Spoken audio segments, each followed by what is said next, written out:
Welcome back to another video. Hope you're all keeping safe and well. What a lineup today. Antony Costa, Michael Bridge and Darren Altman. Welcome to the channel. Welcome to the show. Antony, how are you? Yeah, I'm good, mate. Do you know what, Chris? I've only just realised the guy in the grey suit in the beginning is Teddy Sheringham. I always thought it was Gordon Ramsay. It's definitely Teddy. It's definitely Teddy. He's so quick. I thought it was Gordon Ramsay. I was like, what's Gordon Ramsay doing there? But it's obviously Teddy. But yeah, we can laugh. I wasn't laughing this time yesterday, so hopefully we're going to get onto that. We'll get into it. We'll get into it. I've just about semi-recovered, mate, from that abysmal show. We'll get into it, Antony. Don't worry. We've got Sky Sports presenter Michael Bridge. Michael, welcome to the channel, and thanks so much for coming on. How are you doing? Yeah, good, Chris. Good, Chris. How are you? Yeah, very well, thank you. And we've also got Darren Altman, voiceover artist and impressionist and former Britain's Got Talent semi-finalist in 2016. Darren, how are you doing? I'm good, thank you. I'm all right. I'm all right. Good. I'm thinking. I'm hoping this is going to be like cathartic. You know, it's just going to be a release. We can all get it off our chest. I take it we're allowed to swear. You do whatever you wish. Whatever makes you comfortable. Well, talking of swearing, I've been talking to Antony Costa on the phone the last couple of days, and I think that I was swearing, he was swearing. A lot of F's were coming out of you, Antony. Have you calmed down now after Sunday? Yeah, as I said when we started talking, Chris, I've semi-recovered. I've semi-calmed down because obviously you've got to look to the Thursday's game. But guys, it wasn't a good show, as we all know. That I've supported Spurs. I've been on this earth for 40 years, so I was born into a Spurs family. I had no choice in the matter. And I think that is, since I've been alive, that is probably one of the worst North London derbies I've ever seen produced by our beloved club. I thought it was abysmal. I thought there was no passion, no fight, and we just didn't want it. We just didn't want it. And you sort of thought to yourself, which team are 10th and which team are trying to get into the top four? Sorry, go on, Michael. Yeah, Michael, let's come to you. North London derby on Sunday, of course, very disappointing as Tottenham Hotspur fans to lose a game like this. Jose Mourinho, the players, they all know what it means to the fans. How did you see the game? I'm just disappointed, Chris. I was quietly confident, and I'm never confident about going to the Emirates. But, we can all joke about atmosphere and all that. But I have been to the Emirates numerous occasions for these games, and they are up for it. It is loud. They're like all joking aside. And, you just look at it where you sort of take away home advantage a little bit with the no crowd. I'm looking at Kane, I'm looking at Son, I'm looking at Bale. And I look at Arsenal making a lot of mistakes at the moment in defence. I couldn't see us losing. So I said the worst result we'll get today is a score draw. I had a 2-2, but deep down, I had this feeling that we were going to win about 3-1. I had this really good feeling. But, everyone underestimated our win against Fulham because they're a good side, Fulham in it. Everyone underestimated our win against Burnley. Palace, we did well in the second half. There was nothing stopping this side. So why did they revert to type? And after the first 10 minutes, I don't know about how you all feel, but sometimes I as soon as I see Spurs, I know what kind of performance they're going to put in. I didn't like what I saw just a few minutes in. So I'm a bit disappointed, really. I'm a bit flat because over the last few weeks, I've been on a real high, but I feel flat. And I'm still quite flat now because I just don't understand it. Attack, best form of our defence because we're not great at the back. But I'm sure we'll go through it in a minute. But I think some look injured, some look tired, some got injured. So it was a bad day. We certainly will get into it. Darren, what are your thoughts from Sunday's game? Well, like Michael, I saw the team sheet and I started licking my lips. I thought, oh, there could be goals here. And then when I found out that Aubameyang wasn't playing, I thought, oh, someone's looking down on me, on us. And then, I really, I cracked open the gin and tonic. I got the wasabi nuts out. I thought, here we go. This is going to be an afternoon. And then, like Michael said, quite quickly, we reverted to this type and we sat back. And it was, what's going on? Apart from, I think Lamella's goal was the first shot, was the first shot, let alone on target. And then I think at about 35, 40 minutes, Martin Tyler said, oh, and Tottenham looking to go forward. And I thought, what, to the fucking halfway line? We couldn't do a thing. And that's what frustrated me. It's baffling. And I think I posted on a forum, not only is it upsetting and they break our heart, it's just baffling how we can go, 2 steps forward and 3 steps back. 2 steps forward, There's no. We can't even get on a run, for God's sake. You know. Darren, as Michael said there about our record at the Emirates Stadium, you know, going back to Premier League history, when the Premier League started in 92-93, we've only won once at Highbury and once at the Emirates. Why do you think that Tottenham Hotspur struggle as a whole away at our North London rivals?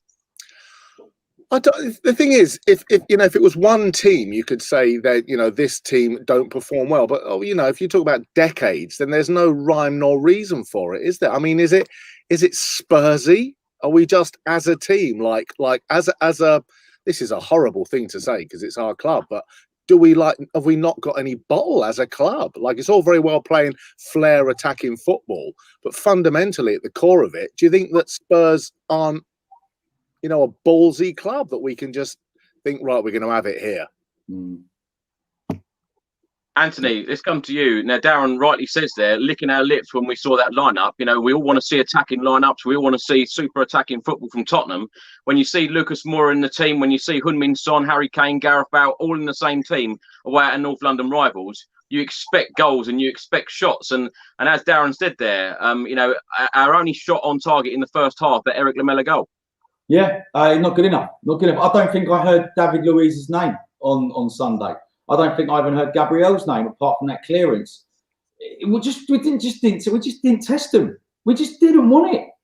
I mean, it was flat. And as Bridgie said, for the first 10 minutes, I'm looking at the game and I'm thinking, what's going on here? We're not pressing. We've got our best attacking forwards and nothing's happening. We're so sitting back.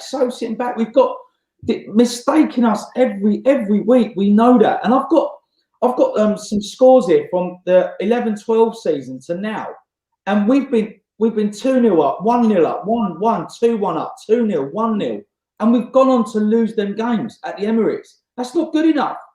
It ain't good enough. And I for one look at that team and go, why can't you be up for a North London derby? Why? Any game in the Premier League season, you need to be up for that North London derby. And you need to show passion. You need to show fight. I saw nothing. I was expecting a mistake. I was expecting them to score. I was expecting Odegaard to score his first Premier League goal. And me and you, Chris, we laugh about it, but I did predict it because we've always got it in us. We make these players look like well beaters. You know, Kieran Tierney looked like, you know, vintage Roberto Carlos. And unfortunately, Matt Doherty just wasn't good enough. Michael, let's come to you. Jose Mourinho said after the game that he felt a number of players went missing. Who do you think he was talking about? Well, going by the substitution, maybe Gareth Bale. That was the first one I was thinking. And, you know, Bale's reaction was when he said me, you know, I think that implied I'm not any worse than the others. I think a month ago, Bale would have wanted to have come off because the confidence wasn't there, but he didn't want to come off. Just flat. I mean, even when you go through the stats, then you say about the win at Highbury. I mean, I remember that win in '93. That was Arsenal's reserves because they had Sheffield Wednesday a few days after in the FA Cup. So it's even worse. But yeah, I mean, I know Lamela scored the goal, but I actually wanted someone else in midfield. I thought it was just something wasn't working in there. And I know people go, okay, you wouldn't have seen Lamela's goal, but I wouldn't have seen him sent off either. So I just thought it looked a bit light in that middle. And Spurs really need to address that. That's where I would have had the sub. In hindsight, it looks an attacking team, but I didn't see any attacking. It's a big problem. Why do you think that is? I don't know. I don't know. I mean, I think part of it, I think Harry was injured. He doesn't like admitting he's injured, but I think maybe that knock he got on Thursday probably did affect him. Son's tired. That was coming. I know there's talk that he's actually okay. I'd give him the week off personally. Yeah. It stops him going to Japan for a meaningless friendly. I don't know what's going on with the South Korean youth system, but they seem to rely on Son a bit much. So I would leave him out for Villa, and then let him have a few weeks off to come back for the end of the season, the big run in. That's what I would do personally with a hamstring injury. That looks an injury to me where I've played too much hamstring injury. Harry, as I say, looks a bit injured, and for whatever reason, it didn't work for Gareth. I think actually Lucas is playing well at the moment. I know he divides opinion, and I I've said a million times on different podcasts or on Twitter that Spurs lack a creative midfielder, an Eriksen, a number 10, someone who can actually get hold of the ball. We don't have anyone who gets hold of the ball, sprays it around.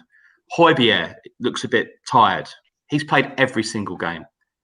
Ndombele, like him, but sometimes you just wonder.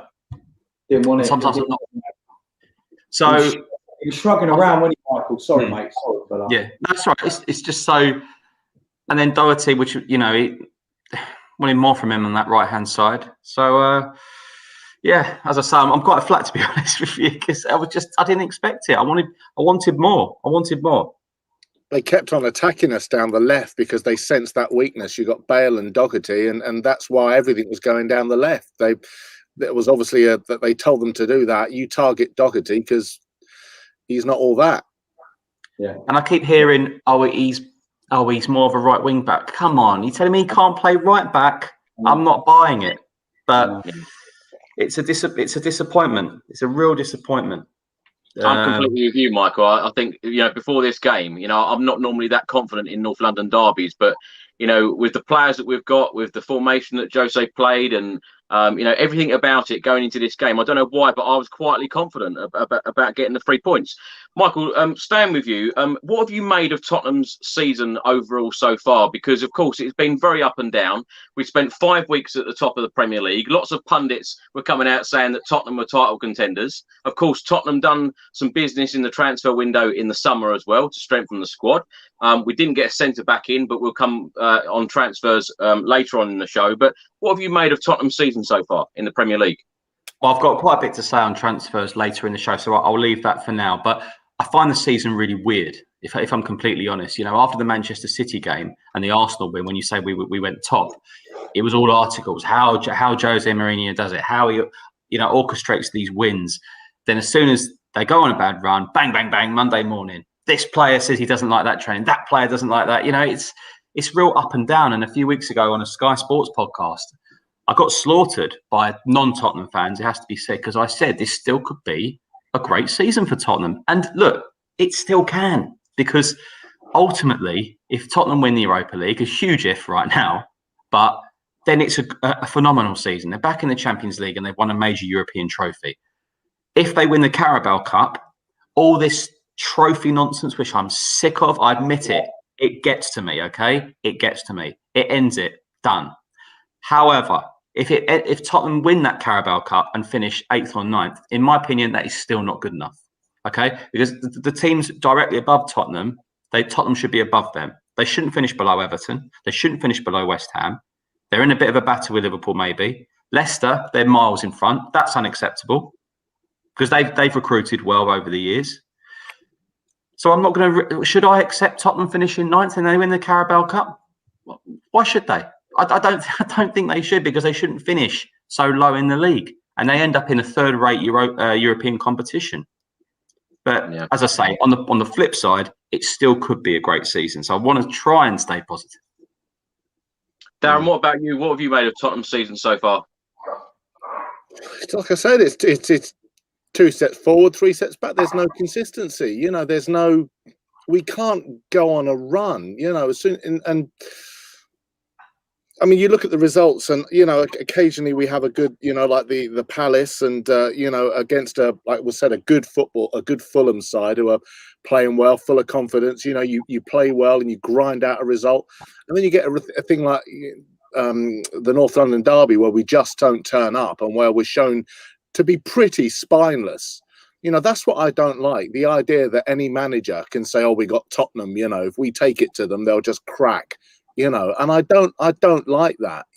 I don't like the notion that Tottenham, are up, they're down, they're up, they're down, and that if you press us, we'll show our weakness. And like Sanchez has got a mistake in him, Doherty's got a mistake in him, and it's just disappointing. It's frustrating and it's disappointing. And like you say, when you see a team sheet like Saturday's and you've got all the big guns there, maybe I don't want to sound like like a happy clapper, but we should have battered them really. Within the first, if you get an early goal within the first 10 minutes, and then hopefully a second, you can teach if you've got the players like Son and Kane and Mora and all firing. You can teach teams a lesson, but we just can't do it. We sit back, and I don't know whether that's a tactic of, that's a tactic of Jose or it's the players. I mean, he came out and he said, I'm disappointed in the players. So you like to think that he didn't tell them that as a tactic, the sucker punch, the counter attack, but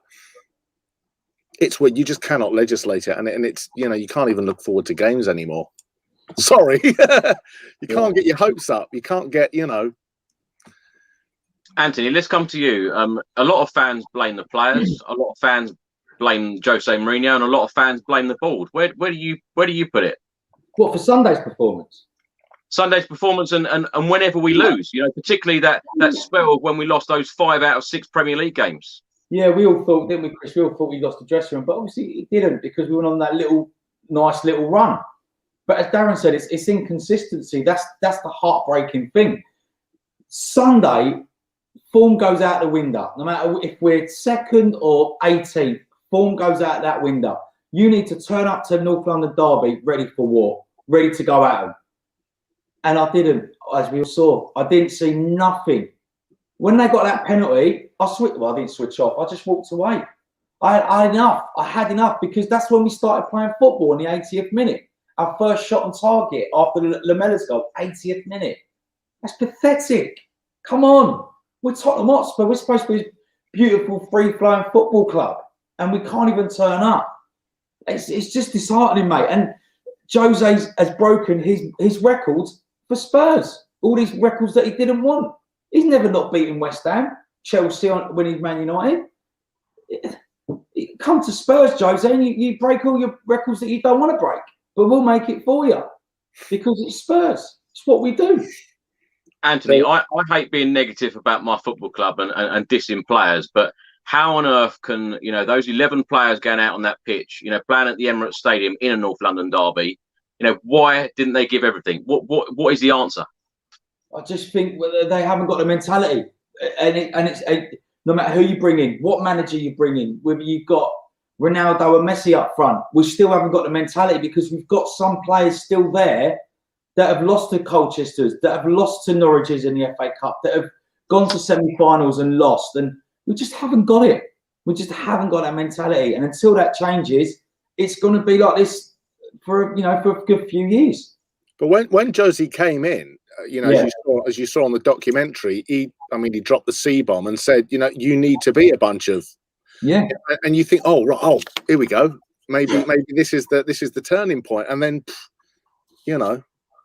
It's an interesting point, Darren, because Jose Mourinho, for those people that doubted Jose Mourinho and didn't really like him because of his Chelsea connections and whatever else, for those people that didn't really like him, it certainly brought them around, didn't it? And he came across as a really nice guy and a guy that just wanted to win and put trophies in Tottenham cabinet, because, as Michael said, it's been far too long. And on this channel, I speak nothing but trophies, because 13 years is a long time without a domestic trophy, and of course 60 years without a league trophy. And also, sorry, Darren, the last time we beat Arsenal at the Emirates, Gareth Bale was at Spurs. So he's gone to Real Madrid, he's won all them cups, and he's come back and we still haven't beaten them. That's embarrassing. That is embarrassing. We need to take a hard, long look at ourselves, because we're not this special team that everyone thinks we are. Of course, I don't want to be negative about my beloved Spurs, but you can't not be today, this present day. If we go on to win some stuff, then obviously things change. But as I'm talking to you lads today, I'm just gutted more than anything. Michael, let's come to you.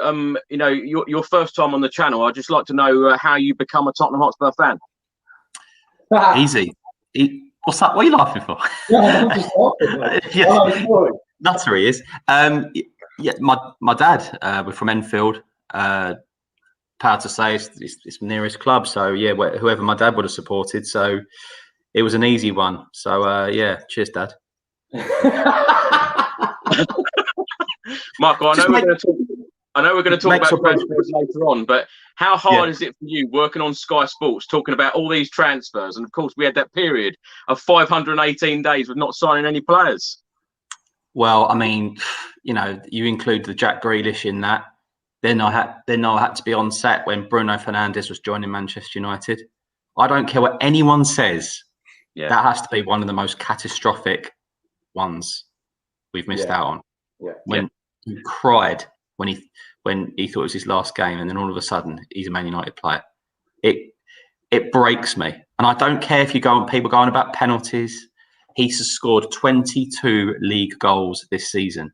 You know, people say that, I hate this, you know, say, oh, you know, take Kane and Son out of Tottenham. What would they be? Yeah, okay. We'll take Van Dijk out of Liverpool. Oh, they have.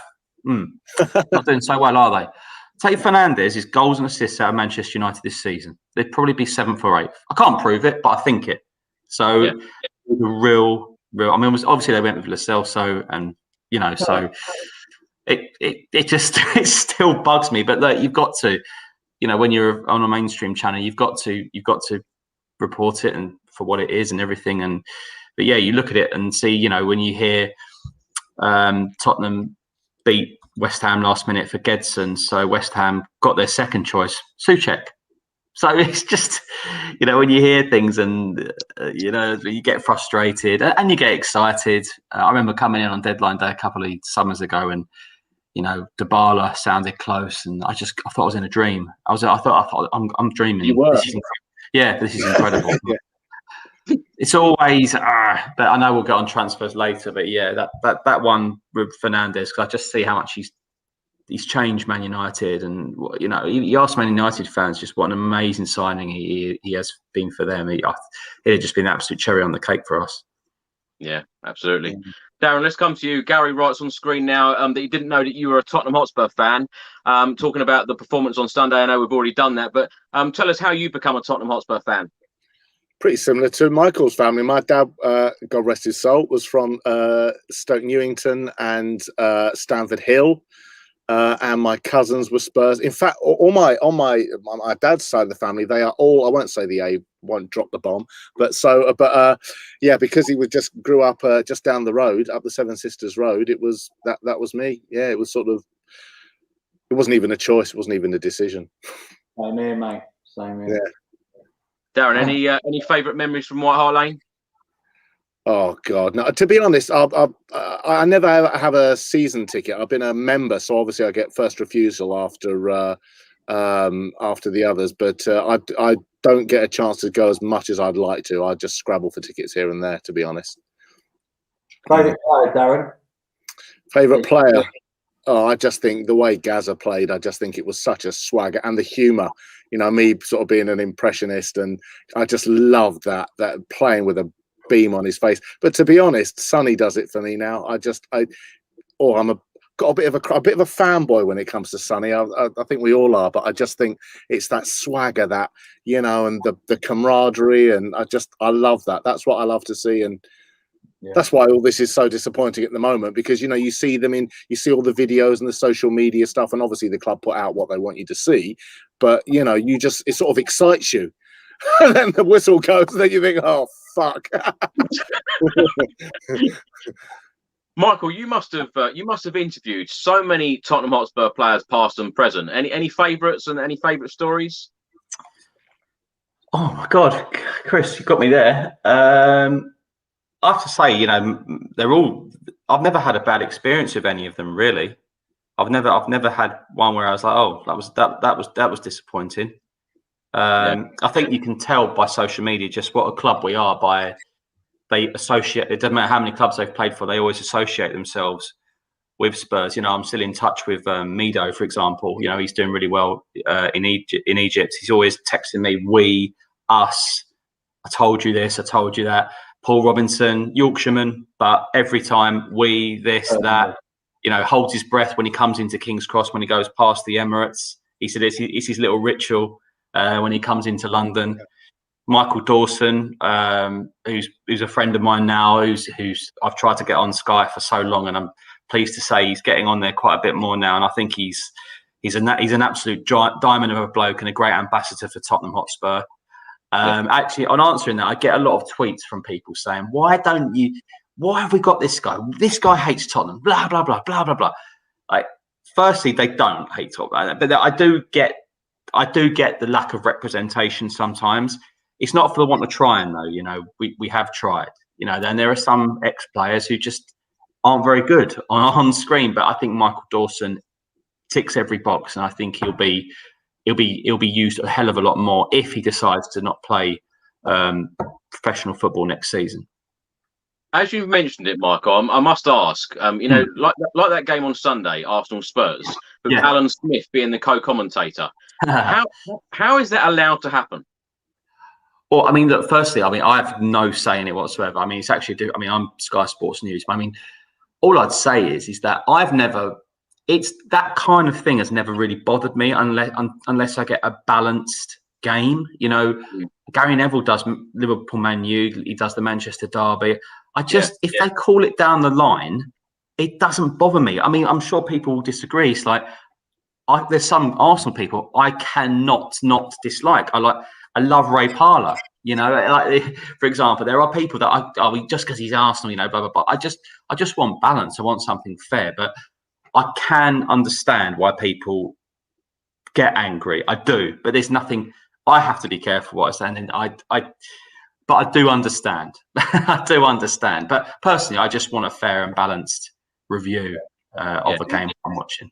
Michael, is Martin Tyler a Man U fan? No, I think he's Woking. No, he's very non-league based. He's just that whenever he's co-commentating, I read all these tweets, you know, about, and it just, maybe it was me just being got the hump, but it sounded like whenever an Arsenal player touched the ball, he was getting a hard on. You know, I just, what's his story? I mean, I think his roots are non-league. I mean, he's assistant coach in non-league. Kingstonian, Woking, Hampton, Richmond, but a real gent. But yeah, I mean, you know, a few weeks ago, I mean, a lot of people, you know, it's up to it's their opinion. I'm not going to comment, but think that Joey Redknapp gives Spurs a hard time on Sky, but he actually got quite passionate defending the squad the other week when Roy Keane was making. I think Roy Keane was really funny when he said, You can trap a ball these days and you're in your international team. That really made me laugh. You know, Doherty, like that. You know, so.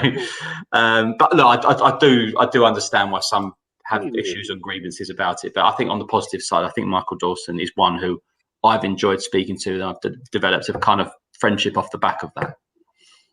Antony, let's come to you. Any favourites from Tottenham's history that you've watched over the years? Oh, I've got me. Gazza's up there, of course. Ginola, Teddy, Klinsmann. Obviously Bale in his heyday. Still got a bit. Obviously Kane now. But I like Darren. I used to love the banter on the pitch and stuff, and I just loved it. I loved Gazza, man, when he just used to just stroll and he'd drop his shoulder and take. Like, it's just beautiful to see. What a good player. Rafa, Van der Vaart he knew what the North London derby was all about, mate. I'd have had a 70% fit Rafa on Sunday. Trust me. On that pitch, he would have given it. He would have given it. Antony, let's come on to talking about our manager Jose Mourinho. Now, of course, he was appointed in November 2019. Mauricio Pochettino was sacked because the board felt that he couldn't get that top four. Now, in your opinion, what is Jose Mourinho here for? To deliver a trophy? Because as Michael said, trophies are way overdue. 13 years. Yeah. You know, Europa League, League Cup. Of course, we're in the League Cup final. But will Tottenham get top four football? Will we get Champions League football next season by finishing in the top four? You know, he's splitting opinions at the moment. You know, lots of people are saying Jose in, Jose out. Some people are sitting on the fence. Where do you stand on it? I just would give it to the end of the season, see where we're at. I can't see us getting top four in the league. The only way we're going to get Champions League is if we go gung-ho for the Europa League. That's the only way. Because as Mike said, Leicester are miles ahead of us now. Chelsea are not dropping points. Everton are a tough team to beat, but we should be beating them. They shouldn't really be above us. West Ham as well. It's annoying. But you look at West Ham, they've got a good squad. They haven't got superstars. They've just got a good squad of players that know each other what to do. And they've got, and the key thing about West Ham, and I hate talking about them, they've got a settled back four. We haven't. And that's the killer. We haven't had the consistency, as Darren said when we started talking. We haven't got the consistency of results. We've not played brilliantly, but we've done all right. But it's crazy that we've scored over 100 goals. It's mental. That stat is crazy. The other thing. Sorry, Darren, go on. I was just going to say, picking up, and the other thing, talking about consistency, is the team selection, because a team that does well, you start with the back four, but and then if a team's winning, in theory, unless they're all knackered, you don't change them. But with us, it's just like Bergwijn's in, he's out. Japheth Tandang, he's out. Is it Dyer? Is it Sanchez? Toby's fit, but he's sitting on the bench. I know. And you're just going, where's the good?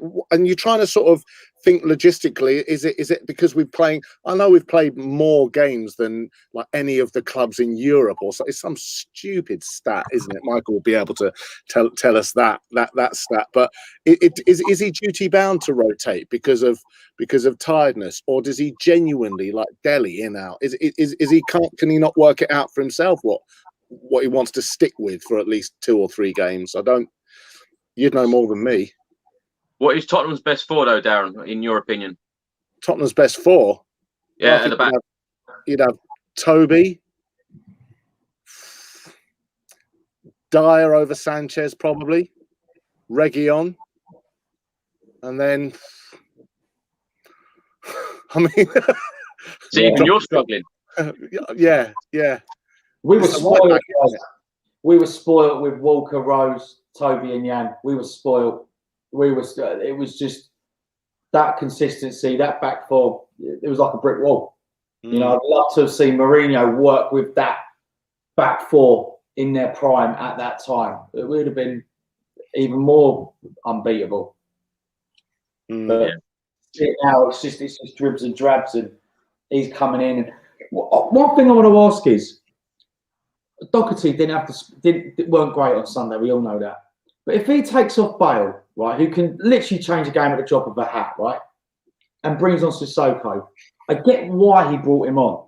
But if you're going to bring on someone to cover Doherty, why don't you just bring on Aurier just to track back and have him as sort of a false right winger, so to speak? I don't know. Or maybe I'm clutching at straws here, but Aurier was sitting on that bench.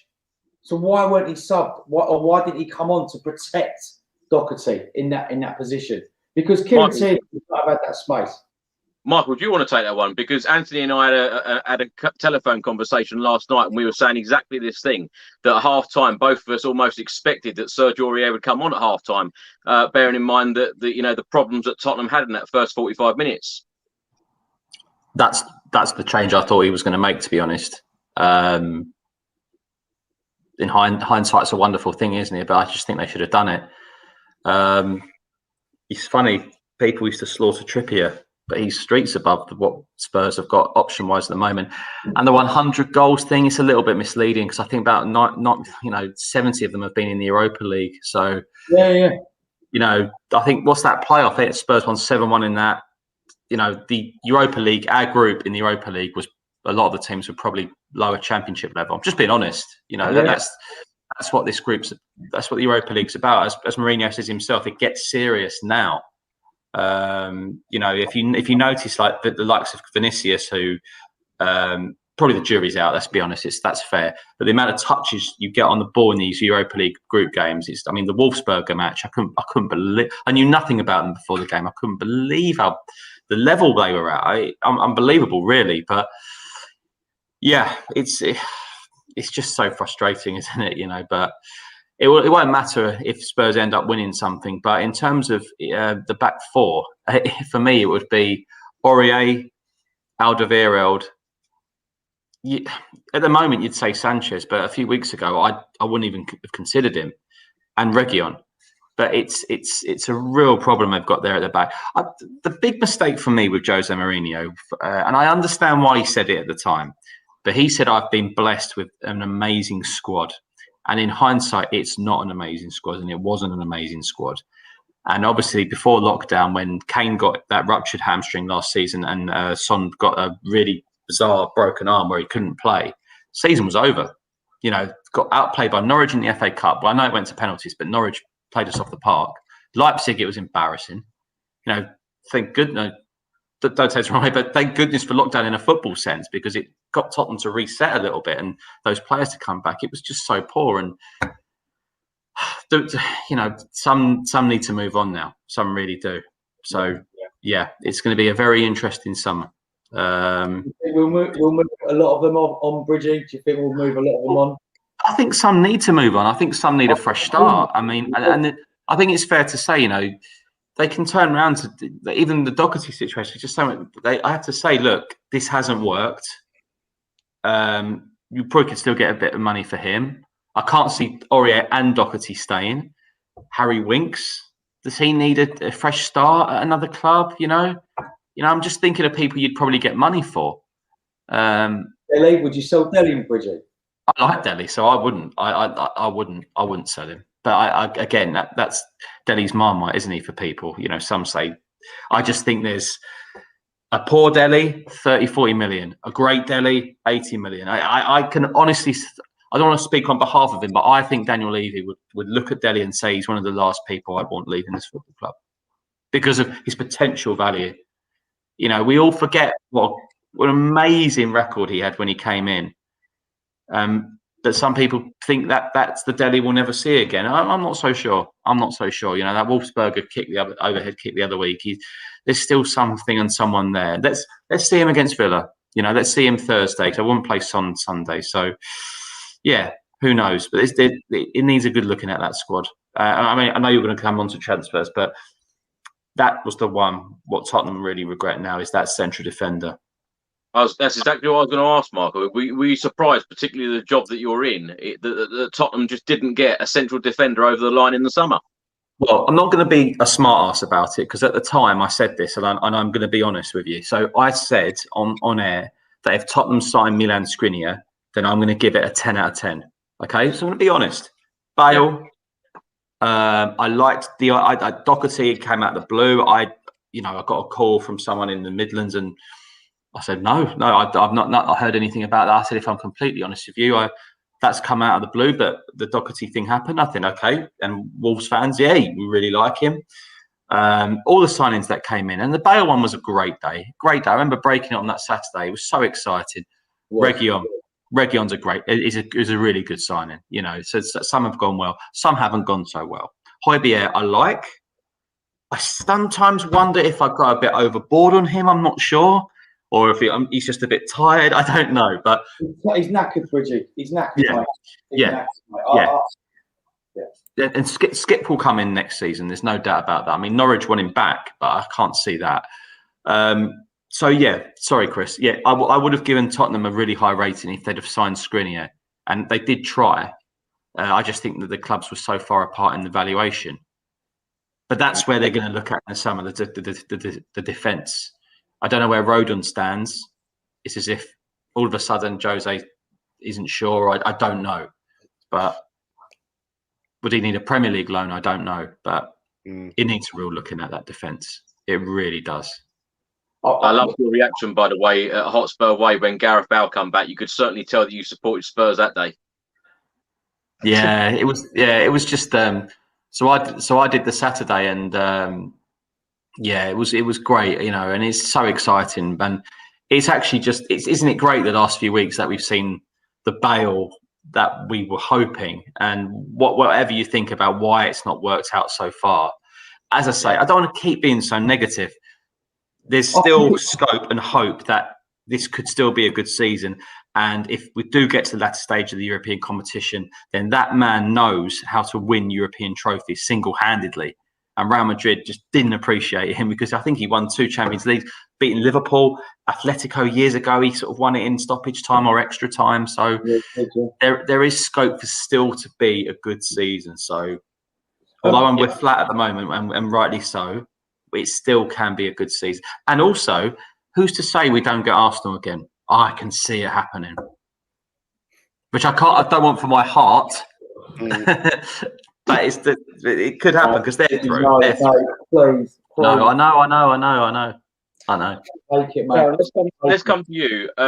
Now, Tottenham are currently 8th in the Premier League. We're 6 points away from that top 4 spot with a game in hand. Now, Tottenham have got 10 games left. What are your thoughts on Tottenham finishing in the top 4? Do you think it's gone, or do you think that we've got a chance? I've got my. The thing is as been said already, you're sort of looking at the teams above us, and they've all started to, they're all clicking. I mean, Everton, they've lost their last 5, they lost 2, they've won the last 3. Liverpool, yeah, I mean, but West Ham, I can't remember the last time. When was the last time they lost a game? Oh, they won 3 out of the last 5. Yeah, they're clicking. Chelsea, I mean, I haven't lost a game in God knows. That Thomas Tuchel, he's just what he's done there. Is ridiculous. All these teams are clicking. Leicester's lost once out of their last 5. I can't see us getting. I can't see us getting top 4. I just can't. I think that if we're going to get Champions League, it's got to be in this cup. And he's like's been said, he's got to throw heart and soul into winning that cup, because realistically, no, 6th or 7th maybe, but not top 4, unfortunately. No. You look at West Ham, and there's no superstars on that team, but they just click. You look at them playing; they're so organised. Is that West Ham, Darren? West Ham. Yeah, I know. They just click. I got laughed at when I said about Lingard. I said I'll take Lingard at Spurs on a loan. I got laughed at. I got told, "Oh, we're too good for him." Okay, all right. Well, Darren, for you though, what would you be happy with as a Tottenham Hotspur fan at the end of this season? Because as Michael said, winning a League Cup and finishing 8th or 9th, would you be happy with that? Do you know what? I was thinking that. I was listening to Michael speaking, and I thought, as much as we need a trophy because we haven't won for when was the last one? 2008. There you go. Thank you. If we did, we'd only get the piss take. If we won the, like the Milk Cup or the Carabao Cup, the Woolworths Cup, we'd only get the piss taken out of us even more. It's great, you've won the League Cup, So would that be a big thing? And finishing 8th? No, it wouldn't. It wouldn't. We'd have to win the Europa League and qualify. Now, what a season that would be! We'd have a different podcast on our hands there.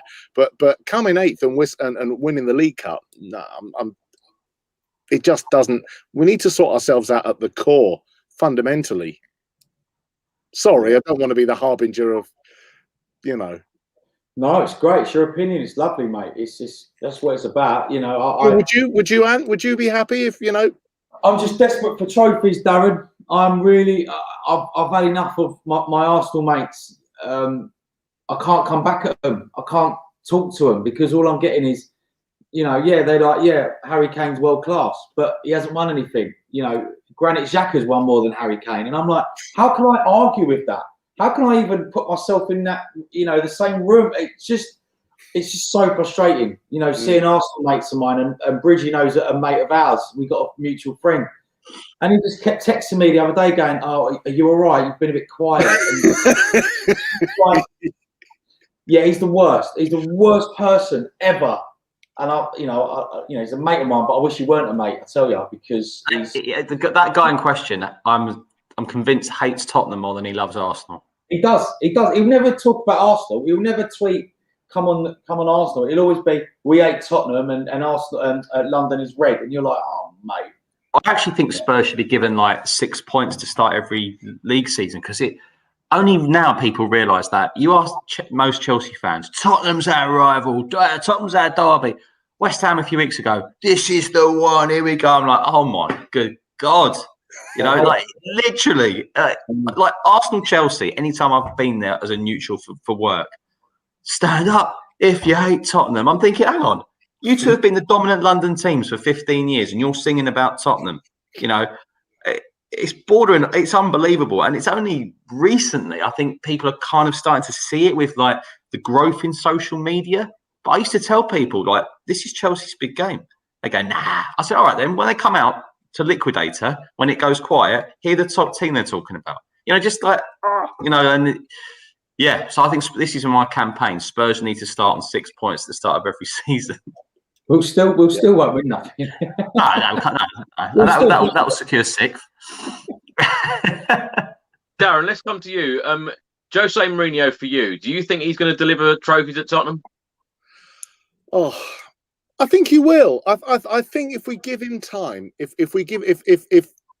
Daniel Levy doesn't, gives him time and says, do you know what, this has got to be a long-term project, then we can't.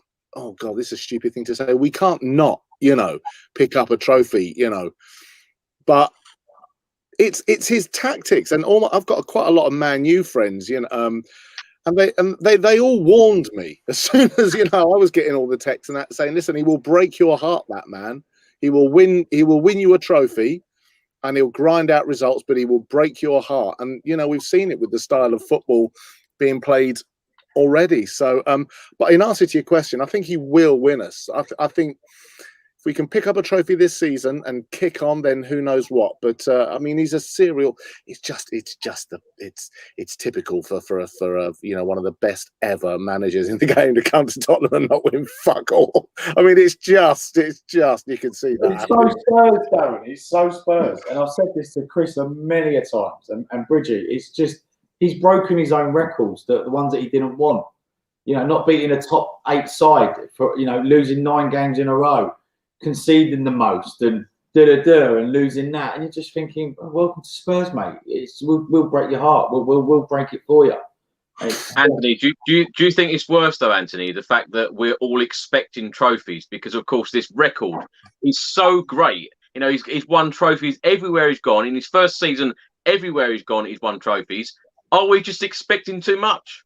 I think we are, Chris. I think we really are. Listen, I hope I'm wrong, and I hope I eat this. But I can't listen. The way Man City are playing, do you feel confident going into that League Cup final? Because I am literally bricking it all the time when I watch Man City. I think, they gettable? Are they this? They are gettable because we beat them already this season. But they just got into form now, and they are the Man City that we're, that are smashing the league. So it just depends, because if Man City get through to the quarters or the semis, it's in between. It's sandwiched in between the League Cup final. So it depends what Pep does with his team. It depends. Also, when he doesn't even need De Bruyne. Like he can be out for a few games, and you go, De Bruyne who? And then he comes back, starts pinging those balls again, and you go, oh right, here we go. Yeah, scored a worldie again tonight. Oh, did he? Yeah, worldie. Michael, let's come to you. If Mauricio Pochettino, a fantastic manager like he is, didn't win a trophy at Tottenham, and Jose Mourinho comes in and fails to win a trophy at Tottenham, what next? What next? The thing is, Chris, I really liked Poch as a person. One of the nicest, actually the nicest manager I've ever met, genuinely. But let's have it right. Why did he play Michel Vorm in FA Cup semi-finals against Man United? Don't need a rest. Goalies don't need rests. It's not Christmas. Stop handing out presents. Mourinho's Man United beat us that day. And even though we were near the top, I honestly really affected me that game, because I genuinely thought we were going to win the FA Cup that year. So we've lost big opportunities cuts-wise with Maurizio as well. So, and he did wonderful for us, don't get me wrong. But, we had opportunities to win trophies with him. Let's not forget that. Jose is here to win trophies. He's never a long-term manager. He won a Europa League with a very, very average Manchester United side. He won the League Cup with a very, very average Manchester United side. He finished second with a very, very average Manchester United side. There will be Spurs fans, and there are Spurs fans who will never take to him. They'll never accept him. I've seen it on social media. Don't want to know, done. That's up to them. That's their right. They're paying supporters. That's fair enough. Personally, I can't see it. He's our manager. And then I see some people go, what about Potter from Brighton? What about Hasenhüttl from Southampton? Sometimes I despair of our own fans, because project, the worst word in football. And then Nagelsmann from the Bundesliga. Yes, great coach. We all know that. Great coach. But do they really think that he's going to come over and just totally revolutionise this team without any investment? No, it's not going to happen. I just think that right now Tottenham shouldn't even be talking about different managers. I really don't, especially now. Would it get looked at the end of the season if Spurs end up having a bad season? Yeah, probably. There'll be I'd imagine there'd be discussions. There would be a very expensive departure. So I don't know. I just want to focus on the potential that this season could still be a good one. I don't like the league table at the moment. I really don't like the league table. But the Europa League all of a sudden is becoming the key, isn't it? Do you think, Michael, that Jose Mourinho will be putting all of his eggs in one basket and focusing on the Europa League rather than the league position? Because, of course, as we all know, the board made that decision about Poch leaving because they thought that we couldn't reach the top four.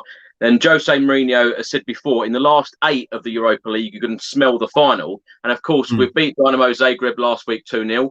We played them again in the second leg on Thursday, and a win or even a draw on Thursday will put us into the quarterfinals. How confident are you that Tottenham can go all the way and win this competition? Well, they can, and I think, to be honest with you, they've probably got one of the best managers for it. He's won it numerous times. He's won a few Champions Leagues. People want to slag him for that. I'm sorry, he's won them. He's won those competitions. He might know how to. I mean, on a side note, I think it's ridiculous that in the pandemic we're having 2-legged European knockout matches in Hungary and all different parts of Europe. This is the year it should have been just one off. However, this could be good for Spurs because Mourinho knows how to win this competition. My worry is if it's, I don't know, Man United, Ajax young boys in the quarterfinal or semi-final, that whatever we do, we know what our defence, we let in silly goals. That's my worry, as good as we are going forward. And my worry is the injuries, the tiredness. There's so much to worry about. But yeah, I mean, at the end of the day, he knows how to win those competitions. Yeah, but as I say, I go back to the start again. People just don't accept him, won't take to him. They don't accept that the Carabao Cup, easy run to the final. We had a bye in the first round, blah blah blah. There's just people who won't take to him, and that's fine. And there's people who would do anything to get Pochettino back. That's fine. But I just don't necessarily go with that. And I don't always like looking back. I want to look forward now.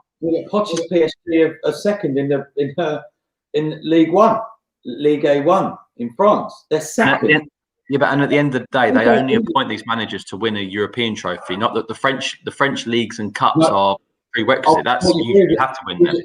If he don't win, but if he doesn't win, Poch doesn't win their version of the Premier League. That's a failure, mate. Because you need to be in that league, left, right, and centre. Because you've got amazing players in that team. So what is it? I just think for Spurs, it's getting over that line. It's getting over. I mean, we've had semi-finals. We're not a team that always gets knocked out of the third round of the FA Cup or the League Cup. We always go quite far. Okay, we've had a few mishaps over the years, but in general, we always go far. But it's just getting over that line, man. It just kills me. I think ultimately, whatever manager you have, you have to look at recruitment. And if you want the example of recruitment, you look at good recruitment. You look at teams. Leicester. Brilliant. Both of their right backs are streets ahead of ours, Ricardo and Castagnet. Now, people say, well, we've got the foreign problem with Castagnet. Well, Doherty's down as foreign in the Europa League. So mistakes are made. And if you stand still, you go backwards, which we did with, as you mentioned earlier, Chris, about not signing anyone in a summer window. Ultimately, other clubs paying the price for that now with those mistakes and players who have come in to replace certain players that are just not of the required standard. Recruitment is so tough. And, I've always been keen to have had this. I actually quite liked the director of football role when they work with the manager. And I was led to believe, and obviously didn't turn out that Spurs were going to bring in a director of football, Luis Campos, but that didn't happen. I still think Spurs maybe missed that someone.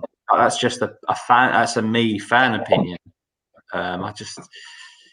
But look, I mean, going back to Jose, you know, you're just going to get people just say, I just don't like him. You know, whatever he did at Chelsea, Inter, Real, no, that's not the Jose we got now. He's a dinosaur. He's old methods, blah blah blah, and yeah, it's just your own personal opinion, isn't it? It's it is, but it's sad. I've never known a fan base to be so divided over a manager in recent years. It's just sad to see, as someone that loves this club like you boys do, to see so many pros and against. It's just horrible, because fundamentally we all want the same thing. We all want to be winning games and winning trophies and being high up in the league. And it's just one man is just dividing so much opinion. It's really, really sad to see. There's one thing I'd like to see in the summer, and that's for Harry Kane to get the captaincy. I just want Kane to get it. I just think, talk in the summer. You know, he's got to win this, he's got to win that. Fair enough, but if he stays in a, you know, I'm probably hoping he will. I think maybe now's the time to actually give it to him. I see a lot of newspapers write Tottenham captain. I'm like, he's not. He's England captain. He's not Tottenham captain. He needs to be captain. Is there a big worry though? I know all of us Tottenham fans do worry about it. Heung-min Son, Harry Kane. You know, when I think back of players like Jan Vertonghen left the club without a trophy, Christian Eriksen, Pochettino, you know, the list is endless of these good players that have come in, had good Spurs careers, gone away trophyless. You know, Harry Kane not won a trophy at Spurs, Heung-min Son, Dele Alli, Hugo Lloris.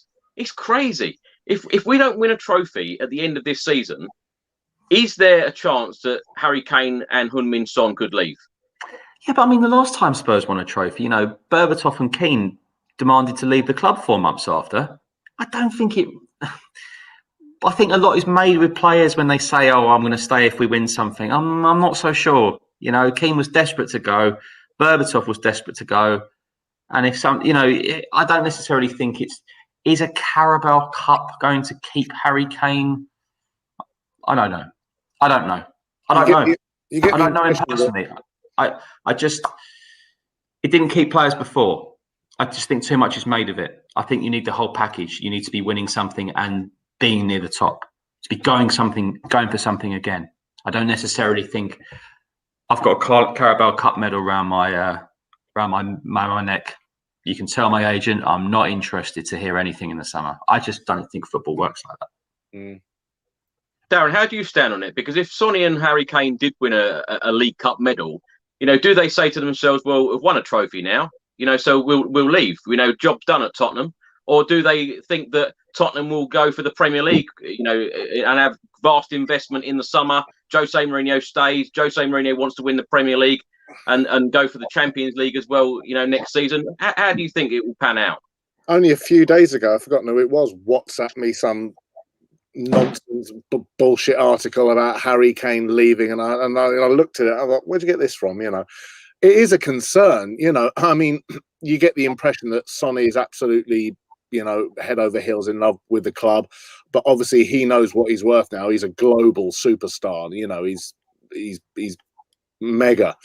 And then you look at Harry and you think, yeah, he's Tottenham man and boy, you know, boyhood club and all that. But I mean, you know, it is what it is. You know, if their heads get turned and a club offers ridiculous, you know, like the bail money, the infamous bail money, then I don't know. I mean, in an ideal world, for me, Jose stays and continues doing what he's doing. And obviously, you know, our core players like, you know, Kane and Son, they stay too. But I mean, if you rip them apart, where do the goals come from? You know, you've got a dodgy back four who we can't settle on our you know, our permanent back four. This is our, and then if they go, then it doesn't even bear thinking. It doesn't even bear thinking about. It doesn't. You just hope that they stay, and that, as Michael said, if we do win a cup, even if it's the Woolworths Cup, you think that would sort of be a catalyst for them to go, all right, we can kick on now. Now we can, but who knows? Who knows? Michael's better positioned than me to answer that. He's, you know, it's. Well, I mean, I've heard nothing of the sort of the moment in terms of Harry. I mean, I think the criticism he gets from certain people, he's just bordering on sick sometimes. And criticism? Who's criticising him? well, I mean, any foul or anything like that, you know, which I see every game or every time in the Premier League, but whether it's when it's Harry, or stats like Haaland or Mbappe and blah blah blah, when he's done something in certain time that Harry's actually beaten them and they don't include Harry in the stat, I'd love to say that he'd be here for the rest of his career. And I look at him at the moment, and he is a bit like De Bruyne at the moment, the way he runs games, and he's dropping into midfield, and he can really adapt his game. And that's the thing that could put clubs off, I think, potentially, is one, the price, and two, the injuries. You know, he's 6 ankle injuries in 3 years, the ruptured hamstring. That could maybe scupper it for him. I don't want to say good, because I love the bloke, but I'd want him to stay forever. Yeah. I think for us the main focus is come summer is sorting out our centre half. So we need a good centre half pairing. I've heard talks today I've heard rumours on Twitter and different sources about Vestergaard from Southampton. I don't know if Bridges heard that, but the defender I would love is, I'd like it. Who I really liked was Anderson from Fulham, who's on loan from Leon. Yeah. He reminded me of Toby. Yeah, in his younger days. Could you imagine Toby together? Brilliant. It's the way he just pinged the balls, and then I took greater interest watching him at Anfield, and again he was my man in the match. Yeah, but I think everyone knows he's very good now. So yeah, big summer. Yeah, I'd like him. I like Konsa from Villa. I think for me, I don't know what you lads think. I want whoever we get, if we get anyone, whoever goes out the window, out the door. I want people I want players that know the Premier League.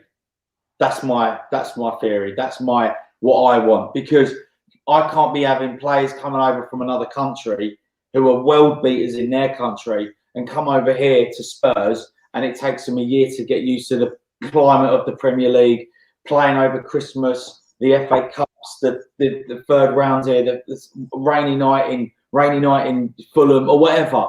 I just want someone that knows the Premier League, and someone like Vestergaard, Anderson would be a fantastic addition to our squad, because they've been here. They played week in, week out. Just putting it out there. Michael, realistically, Michael, what do you think that Tottenham will do in the summer, and what sort of transfer budget do you think that Jose Mourinho will be given?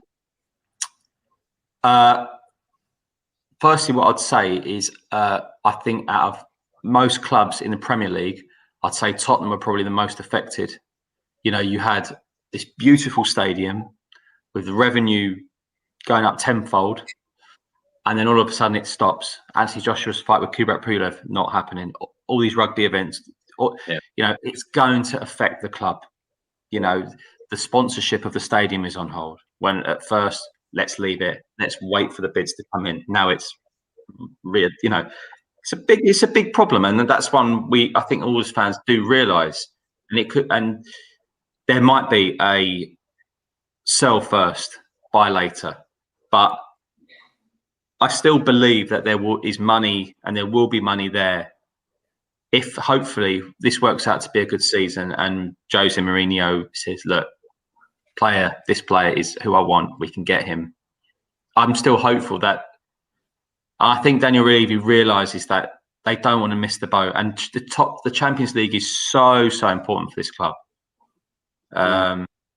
So I don't necessarily think that it's must sell to buy. I don't think so. But so much is up in the air, Chris. I mean, even Gareth Bale's future's up in the air. Do you think Real Madrid want him back? Absolutely not.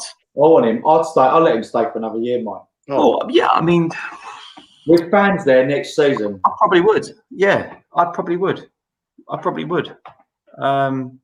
But as I say, you know, I still, when Jose says how happy he is with his squad, I'm not so sure. I think there's a few who I would personally move on. There's a few I look at and think, you're not good enough. Just honest, you're not good enough. You're not good enough. You know, that's why you cost what you did.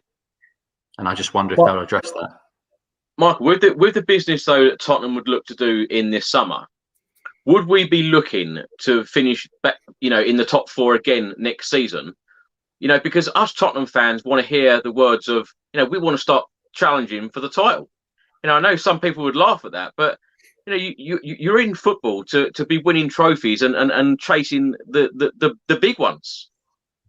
Well, look, I mean, this is reversing it back to the Pochettino era. What would you prefer? 4 for the FA Cup?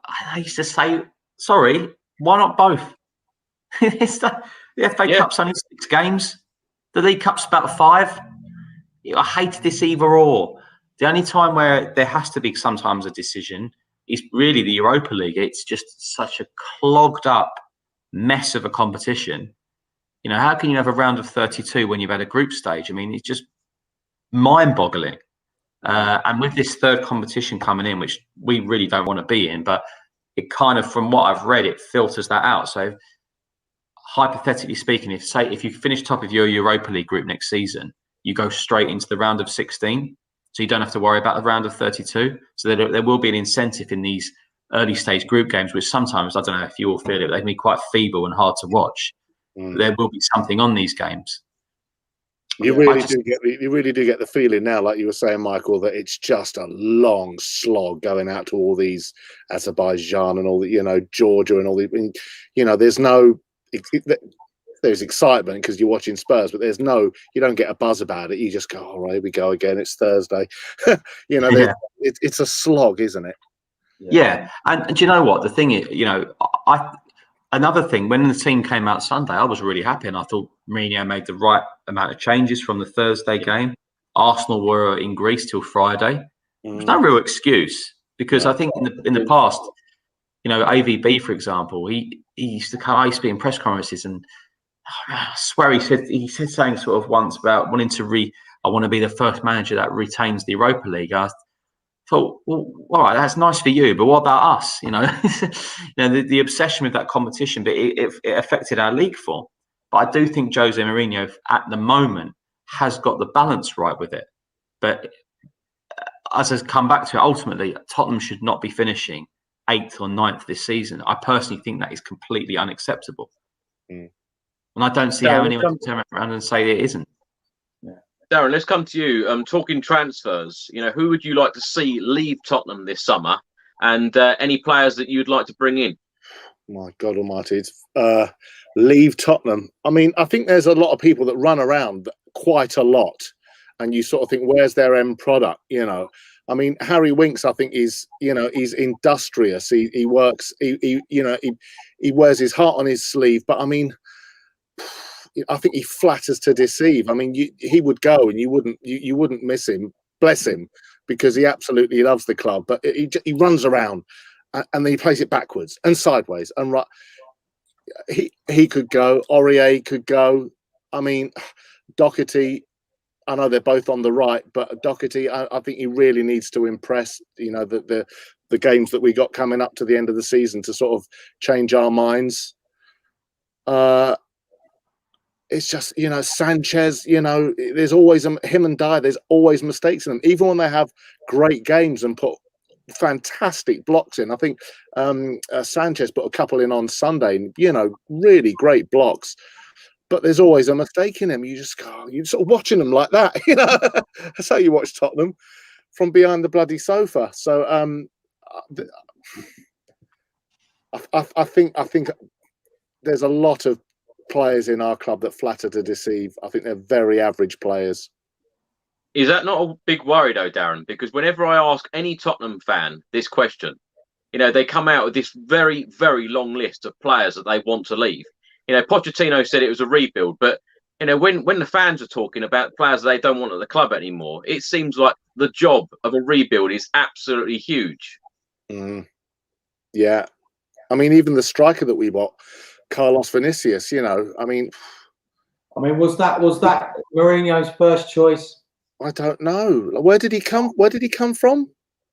Benfica. Yeah. And was he scoring goals for fun out there? Like, was he? Yeah, he was. His thing was all right, but I don't think that was his first choice, Darren. I really don't. And for him not even to get on in the Premier League when we're 4-0 up against Burnley for 15, 20 minutes, it goes to show that I don't think he trusts him.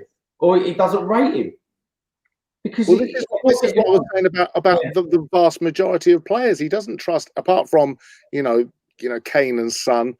It's just it's like a conveyor belt. There's no solidarity, there's no consistency. I can't name the first 11 anymore, apart from three players. Bergwijn. Like, what's that about? Don't know. I've been told he works hard. Oh, okay, all right. What does he do? He runs about. Okay. I work hard, but you wouldn't want me in your pissing team. I know. This is true. But I think we're alluded to the fact of, he's Spurs through and through, and he works hard for the team. But where's your end product? We've got to be a bit more ruthless this season.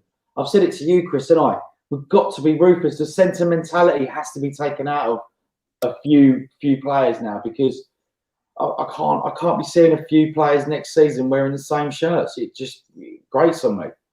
Well, the worrying thing, Anthony, for me is whenever I've asked you the question of players that you'd like to leave Tottenham, I've just sat back and just let you speak for a couple of minutes, because you basically named a lot of them. There's seven. There's seven, easy. I can name 7, 100%. But whether they'll go all at the end of the season, I don't know. I can't see it happening. Obviously, Bridgie is well in there, and he's gut feeling. If he got a gut feeling about things, he'll let us know. But Sissoko's and Dyer and Winks and Lamella, he's having a few good games, Lamella, but it's taken him 8.5 years. Come on, like, he's 17 goals, isn't he, Chris? 17 goals now he's scored in 8 years. That's pathetic. If he had a right foot, it'd be dangerous. I mean, all joking aside, that goal was tremendous. But I've seen him get into a lot of positions where he'll go from left to right, and because he doesn't have a right foot, he physically can't shoot the ball. So then it stops and it breaks down. It's his holding the ball a bit too long sometimes. He doesn't release it. He won't knock it. He'll just run, get tackled, fall down, and then it's all over again. Well, this is what we're seeing. This is what we're seeing more and more with Mora and Dombele. We're seeing them run. You go, oh, look at this run, clatter, free kick, and there's no end product. There's no. I know, Michael. Before I ask everyone the final question, any other players that you've heard that Tottenham are linked with or possibly could sign in the summer? Nothing concrete. I'm not going to lie. There's nothing concrete at the moment. It's still it's only March, isn't it? So looking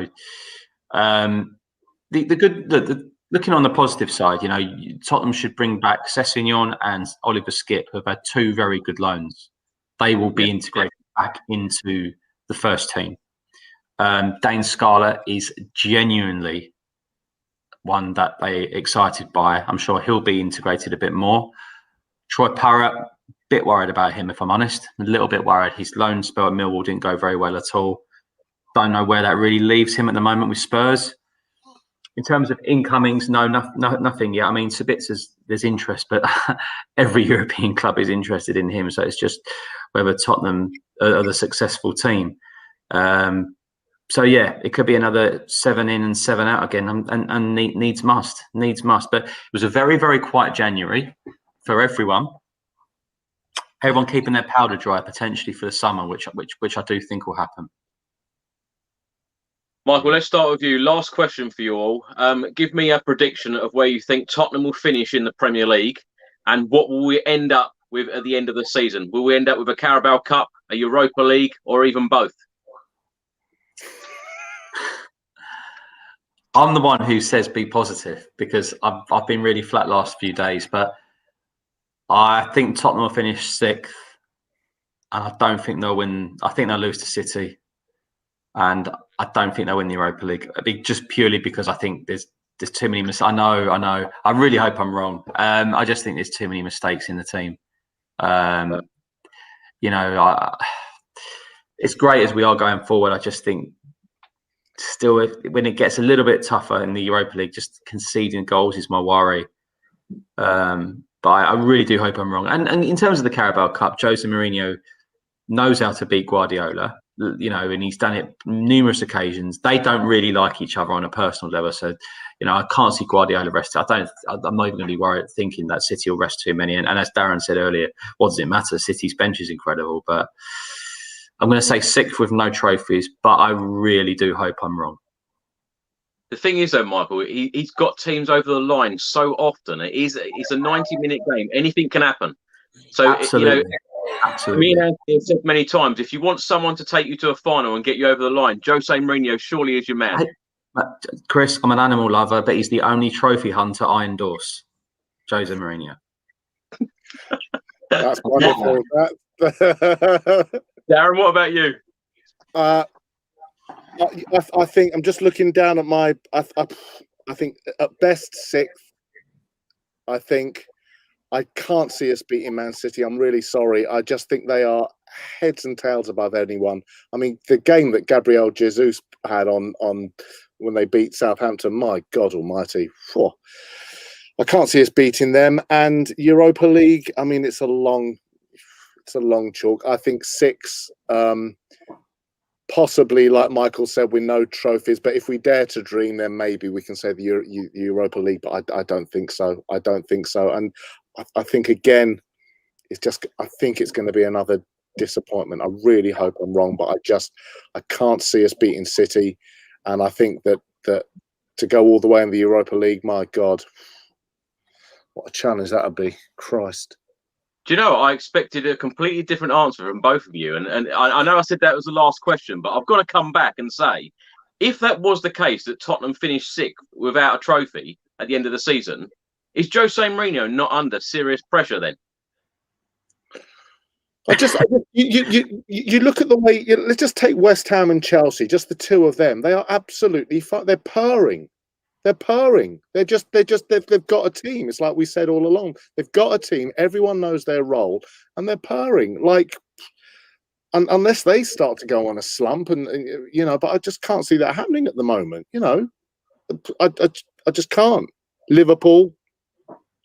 I can't see West Ham and Chelsea dropping many points at the moment, losing games. Kills us, doesn't it? Michael, would Jose not be under pressure if we didn't win a trophy at the end of this season and finish 6th? Yeah. 100%. If that happened, would he be here next year? For you? I don't know, Chris. I mean, he's on a big contract, so I don't know. I don't know. As I said earlier, there would be discussions, because that's not good enough. That is simply not good enough. One thing is he'd break his own record. That's one. Yeah, but Mourinho has won a trophy at every club he's been at. Do you know what? Look, we're in lockdown. We're all miserable. I'm going to reverse my decision. We will win a trophy. Okay, because I'm sick of being miserable. We're going to win something. Okay, all right. I'm going to go to bed happy. Let's win something. I'll force you into it. Yeah. Antony, are the trophies coming? What, Jose Mourinho losing every final trophy? Yeah, that'll be one for him for sure. Listen, it just depends what Tottenham turns up in this final against City. If we want it, great. If we play like we did on Sunday, oh my word, I dread to think what the score will be. Europa League, anything can happen. Anything can happen. I just don't want us to get them lot across the road from us in the quarters, because imagine going out to them. Oh my word, that'd be worse. That'd be the worst thing ever. So I think stick to the League Cup for now, get that over the line, and then worry about the Europa as hopefully we're in the semis. I can't believe I'm the only one who thinks that we're going to win a trophy at the end of this season. But perhaps that's just my problem. The fact that I always think that we're going to win a trophy and then, hugely let down. The club I want out of the Europa League is Man United. Other than that, I don't really worry. Not worry, but that's the team I don't want. Although Rangers are doing fantastic this season under Gerrard, he's done a phenomenal job. But Man United are the ones I think you could probably go on and win it. But Ajax, would you like Ajax, for example? Payback, innit? They want a payback time. But I think they're a completely different team, aren't they? Really now from before, they've lost so many players. I mean, I know we've lost quite a few since then, but yeah, I mean, in terms of your health, I don't want Arsenal. But then I keep reading on social media that this defeat doesn't mean a lot because it only put them 10th, or they were 10th anyway, and and then Tottenham players would have to lift themselves for it. I don't know. I mean, whatever happens, there's still a hell of a long way to go this season. So many twists and turns, but just hopefully it's more positive. Because Sunday, I think Spurs fans have a right to feel flat about it. They do have a right, because it was a bit tackling by the negativity in terms of the attacking side. I'm glad I've twisted your arm, Michael, and forced you into a trophy decision. You just full of positivity, Chris. So you've just got me in the end, haven't you? Well, Michael, yeah. Would you take Vestergaard? I like him, but yeah, go on. I'd rather have Anderson from Fulham, if I'm honest. Yeah. I actually think Spurs need 2 defenders this summer. Yeah, no, they do. Completely agree with you. Yeah. So whether we get them, I don't know. I mean, Foyth will be back, but I think they'll probably sell him because they can get money for him. That's another name. There's a name from the past. Wow, there's another one. There you go. Yeah. I forgot about him. It's loads to do this summer, but I suppose every club could say that, couldn't they?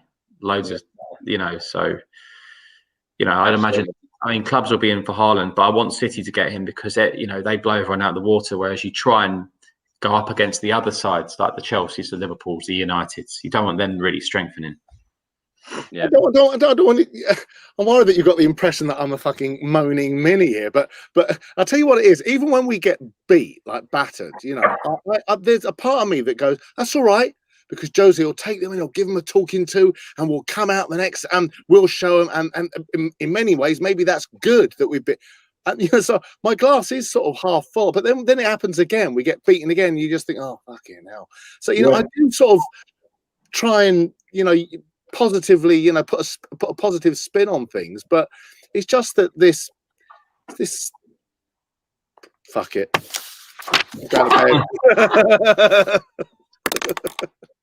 It's very difficult, Darren, particularly after we've just lost the North London derby. So we all try and remain positive. We all try and be positive about our club. But when we've just lost the North London derby, what you can only be honest. Anyway, Anthony, thank you very much for joining me tonight. Thanks, Chrissy, mate. Lovely to see you. Thanks, Bridgie. Thank you, Darren. Thank you very much. Michael, thank you so much for coming on and giving your time. Really appreciate it. Absolute pleasure, Chris. And Darren, thank you very much indeed for your time. Really nice to have you on. Absolute pleasure. Thank you so much. Anthony, Michael, Darren, thank you very much. And come on, you Spurs. Come on, you Spurs.